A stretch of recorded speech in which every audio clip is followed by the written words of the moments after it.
You know, we're not the only ones dealing with winter weather. The record-breaking deep freeze still affecting millions, forcing school closings on the East Coast.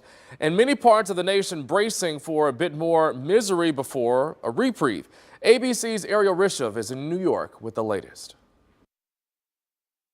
That brutal deep freeze that gripped much of America now slowly beginning to thaw, but parts of the country still reeling from record-breaking lows.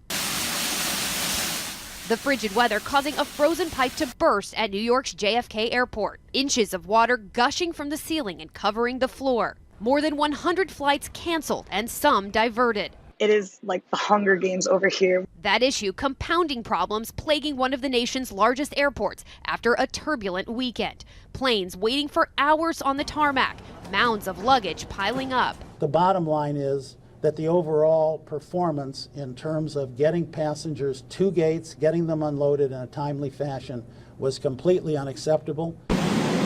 In parts of the Southwest and Midwest, preparations overnight for freezing rain.